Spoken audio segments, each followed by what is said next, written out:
कंत्राटदारांचं राज्यव्यापी निषेध आंदोलन। महाराष्ट्रातील सर्व 36 जिल्ह्यांत आज कंत्राटदारांनी बिल नाही तर काम नाही अशी घोषणा देत जिल्हाधिकारी कार्यालयासमोर धरणे आंदोलन केले। शासनाकडून प्रलंबित देयके न मिळाल्याने कंत्राटदार आर्थिक अडचणीत सापडले आहेत।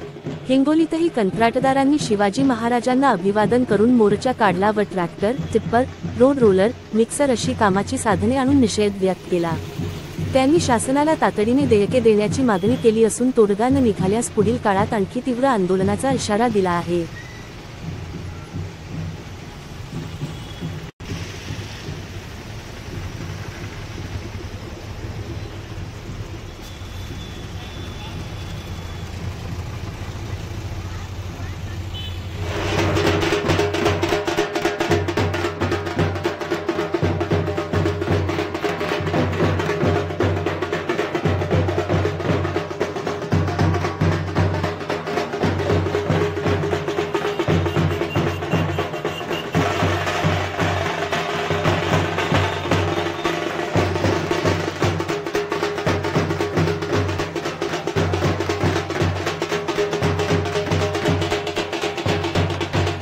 हिंगोलीमध्ये आपण पाहत असाल शेकडो कॉन्ट्रॅक्टर सहभागी झालेले आहेत। हिंगोली जिल्ह्यामध्ये एवढा छोटा जिल्हा असून 1000 कोटीचे देयके प्रलंबित आहेत।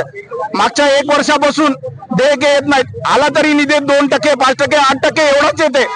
सरकारला आमची विनंती आहे, कमीत कमी 50% निधी आल्याशिवाय आम्ही कामे चालू करणार नाही।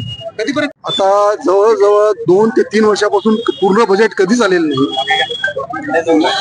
आणि कधी 5%, कधी 10%, कधी 15% असाच निधी आलेला 3 वर्षापासून।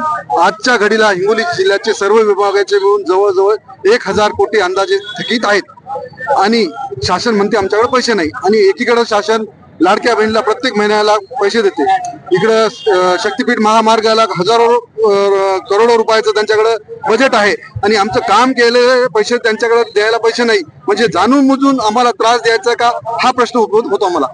आमचे थकलेले आहेत आणि जे आमच्याकडे जे कामगार माणसं आहेत त्या कामगार माणसं पण आम्ही किती दिवस कमी जास्त आम्हाला 12 महिन्यापासून आमच्याकडे पेमेंट उपलब्ध नाही, कारण राज्य शासन आमची कोणतीही दखल घेत नाही। कारण की अशी परिस्थिती आमच्यावर 15-20 वर्षापूर्वी आली नाही। या शासनानं आता आमच्यावर खूप मोठ्या आज घडीला आता आमच्या वाहनाचे आम्ही EMI भरायला आमच्याकडे पैसे नाही। त्याच्यामुळं आता बँकवाले आमचे वाहन पुढच्या महिन्यापासून नेऊ शकतात म्हणून आम्ही इथं वाहनं आणलेत। आमच्या वाहनावर जप्ती येऊ शकते।